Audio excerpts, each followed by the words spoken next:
అమ్మాయిని ఒకసారి తీసుకెళ్ళి సీన్ ఆఫ్ అఫెన్స్ ఎక్కడ, సీన్ ఆఫ్ అఫెన్స్లో తోసేదానికి ఆస్కారం ఉందా, ఎన్ని మీటర్లో ఏమి నిలబడుకునింది, ఆ అబ్బాయి ముద్దాయి ఎక్కడున్నాడు, ఎవరు తోశారు, అదేవిధంగా ఇద్దరిని కన్ఫరెంట్ చేయకుండా ఒకరిని ముందు దగ్గర వాడి అంటే ఆ అమ్మాయి దగ్గర నుంచి మొత్తం స్టేట్మెంట్ రికార్డ్ చేసి ఆ తర్వాత ఆ అబ్బాయిని పెట్టుకొని ఆ అబ్బాయి ద్వారా స్టేట్మెంట్ రికార్డ్ చేసి రెండింటిని కూర్చోబెట్టి తర్వాత కన్ఫరెంట్ చేసి ప్లేస్ అదేనా అనేది మొత్తం ఏ విధంగా వచ్చినాడు, ఆ అబ్బాయి స్కూటర్లో వస్తే స్కూటర్ నంబరు, అదే ఆయన ఏమన్నానంటే ఇప్పుడు మర్డర్ ఈ తోయక మునుపు ఇద్దరు ప్లాన్ చేసుకున్నారు.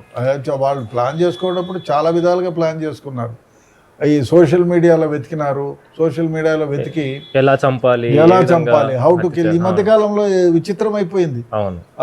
వాడు ఇక్కడ కుక్కర్ లో పెట్టినప్పుడు వాడు మీర్పేట్ కేసులో కూడా వాడు ఏ విధంగా చంపాలని చూసుకున్నాడు. అదే విధంగా చాలా సూసైడ్ చేసుకున్నాడు ఆ మధ్యకాలంలో. హౌ టు కమిట్ సూసైడ్ అనే దానిపైన చేసుకొని రాసుకొని ఇది ప్రాక్టికల్ గా వస్తుందా, ఇదేదో విచిత్రంగా అయిపోయింది. ఏమి కావాలన్నా దాంట్లోనే సోషల్ మీడియాలో ఒకరిని చంపాలంటే ఏ విధంగా చంపాలా, వాడు చచ్చిపోవాలంటే ఏ విధంగా చచ్చిపోవాలా, లేదు ఎవరినైనా మోసం చేయాలంటే ఏ దారులు, ఇవన్నీ సోషల్ మీడియాలో ఇదైపోతున్నాయి. అందులో ఏవన్ ఆర్టిఫిషియల్ ఇంటెలిజెన్స్ని అడిగేసి నోట్ చేసుకుంటున్నారు. సో ఇది దారుణమైన వ్యవహారం. అదేవిధంగా వీళ్ళు కూడా సెర్చ్ చేశారు how to kill A person అని. అదేవిధంగా రిహార్సల్స్ చేశారు, చూస్తే ఏ విధంగా ఉంటుంది, ఎక్కడి నుంచి తోయాలి, ఏం కథ అని. సో ఈ దారుణం డెఫినెట్గా పోలీసుల ఇన్వెస్టిగేషన్ మనం ఊహించిన దానికంటే ఎక్కువగానే ఉంటుంది. అన్నీ ఇప్పుడు ఇదంతా సర్కమ్స్టెన్షియల్ ఎవిడెన్సెస్ పైన సైంటిఫిక్ వే ఆఫ్ ఇన్వెస్టిగేషన్ పైనే ప్రూవ్ చేయాల్సి ఉంటుంది. డైరెక్ట్ ఎవిడెన్స్ లేని సందర్భంలో దీని ద్వారా చేయాల్సి ఉంటుంది. కాబట్టి పోలీసులు ఎక్కువ శ్రమ తీసుకొని ఆ విధంగా చేస్తున్నారు. అది అంతా బహిర్గతం చెయ్యరు నాకు తెలిసి.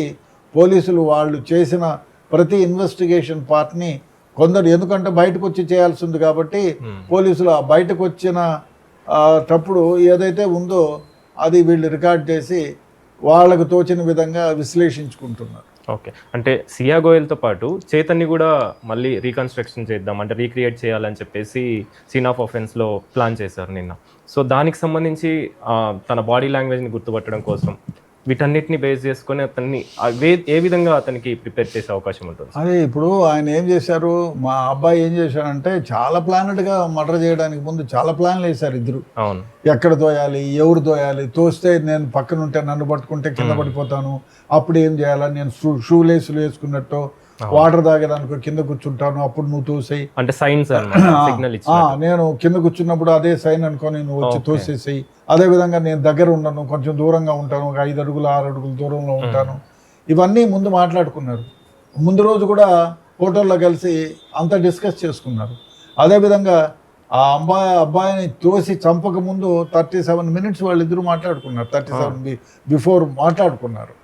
సో ఇవన్నీ ఉన్నాయి. ఇంకో విషయం ఏమంటే సాంకేతిక పరంగా మనం ఎక్కడ చిక్కుతామో అని ఈ అబ్బాయి చంపే రోజు అతన్ని తోసి చంపే రోజు ఏం చేశారు, ఆ అబ్బాయి షాపుకి పోయినాడు, వాడి ఫోన్ ఆడబెట్టినాడు, ఇన్స్ట్రక్షన్స్ ఇచ్చినాడు.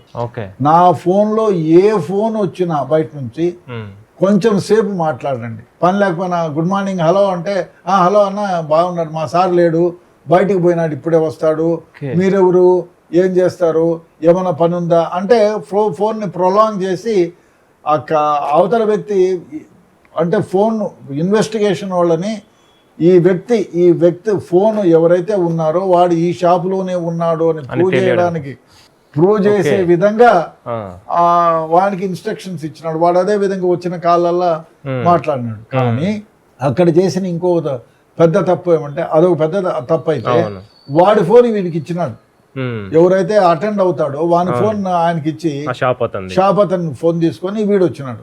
ఇంకోటి తన కారు తీసుకుపోతే ఎక్కడైతే ఫోటోలో రికగ్నైజ్ అవుతానో అని ఒక డ్రెస్ హుడీ ఒకటి, ఒక చెడ్డీ ఒకటి వేసుకొని మాస్క్ ఒకటి పెట్టుకొని అసలు మధ్యదారి వరకు ప్యాంటు షర్టు మామూలు డ్రెస్ వేసుకొని వచ్చాడు. వచ్చిన తర్వాత ఇంకా కొండెక్కేటప్పుడు సీసీ ఫుటేజ్లో దొరుకుతానని డ్రెస్ చేంజ్ చేసుకున్నాడు. డ్రెస్ చేంజ్ చేసుకొని అప్పుడు ఎండలు ఈ కాలంలో మే జూన్లో విపరీతమైన ఎండలు ఉంటాయి. ఎవడు బట్టలు ఇప్పి తిరిగే పరిస్థితిలో వాడు హుడీ వేసుకొని మొహానికి మాస్క్ పెట్టుకొని అద్దాలు పెట్టుకొని అంటే అంటే నన్ను గుర్తించకూడదు ఎవరు అనే విధంగా వచ్చినాడు. అది పెద్ద పొరపాటు కదా. మామూలుగా వస్తే ఎవరు చూడరు. ఎండలో ఎవడురా వీడు, ఇప్పుడు ఎండలో గొడుగు పట్టుకున్నా, వర్షానికి గొడుగు పట్టుకున్నా అంటాడు. ఏమి లేకపోయినా గొడుగు పట్టుకున్నా అంటే ఎవడురా పిచ్చోడు అని అందరూ చూస్తారు.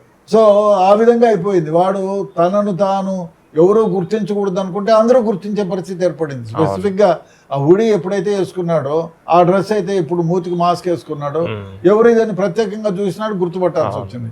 అదేవిధంగా ఇప్పుడు ఆ డ్రెస్ని వేయించి అదే దగ్గర వాడిని ఫోటోలు తీసుకొని ఆ రెండింటిని మ్యాచ్ చేస్తే ఈజ్ ది సేమ్ పర్వాలేదు. ఆ బాడీ లాంగ్వేజ్ ఎవ్రీథింగ్ ఇదైపోయింది. అదే కాకుండా ఇంకో దొరిద్రమైన వ్యవహారం అంటే వాడు చేసిన ముద్దాయిలు నేను చెప్తున్నాను, ఏ క్రైమ్ చేసే ముద్దాయి అయినా అనాలోచితంగా చాలా ఇన్ఫర్మేషన్ని వదిలిపెట్టిపోతాడు. ఏ ముద్దాయినా, ఏ క్రైమ్ చేసేవాడైనా ఎంత తెలివిగా మర్డర్లు చేయాలన్నా, ఎంత తెలివిగా అఫెన్సెస్ చేయాలన్నా తనకు తెలియకుండా ఎన్నో క్లూస్ వదులుతాడు. ఒకటి కాదు, ఎన్నో క్లూస్. అదే విధంగా వీడు డ్రెస్ చేంజ్ చేసుకున్నాడు.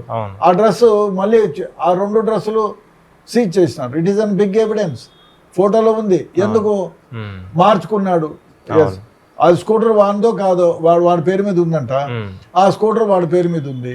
స్కూటర్లో వచ్చినాడు 90 కిలోమీటర్లు స్కూటర్లో వచ్చినాడు. అదే కాకుండా ఈ అమ్మాయి 31st 30th ఇద్దరు కాబోయే భర్త ఈమె వచ్చినాడు కొండపైకి. వస్తే మళ్ళీ 5వ తారీఖు అంకుల్ మమ్మల్ని ఇద్దరిని పంపించండి అక్కడికంటే, ఏందమ్మా పోయి 4 రోజులు అలా కొండపైకి పోతానంట రోజు అని చెప్పి వాళ్ళ మామ అత్త వారించినారు. వారిస్తే గమ్మునైపోయినారు వద్దని. మళ్ళా ప్లాన్ చేసింది ఎట్లా అని. అంతకు లోపలనే వీడు నాకు తెలిసి వీడితో పాటుగా ఇంకొక వ్యక్తిని కూడా సస్పెక్ట్ చేస్తున్నారు. ఎందుకంటే వారం రోజులుగా ఎవ్రీ టైం చాలా అనాలిసిస్గా మాట్లాడినాడు ఒక వ్యక్తి. అతన్ని కూడా పోలీసులు ఆధీనంలోకి తీసుకొని ఇంట్రాగేట్ చేస్తున్నారు. అంటే వాడి సహాయ సహకారాలు ఏమైనా తీసుకున్నారా ఈయన్ని చంపడానికి అనే దాని మీద వాళ్ళు కూడా అబ్బాయిని కూడా ఇంట్రాగేట్ చేస్తున్నారు. ఎక్కడ సోషల్ మీడియాలో కానీ ఎక్కడ బయటికి రాలేదు. డెఫినెట్గా అది ఇంకొక వాడు చెప్పిన నేను చంపేదానికి ఇప్పుడు వాడు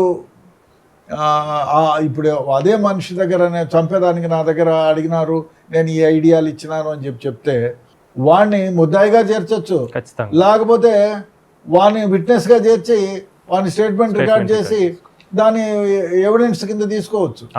సో అది ఎక్స్ట్రా ఎవిడెన్స్ అయిపోతుంది. సో వీడు చేసిన పని అదొకటి, అది రేపు ట్రేస్ చేస్తున్నారు.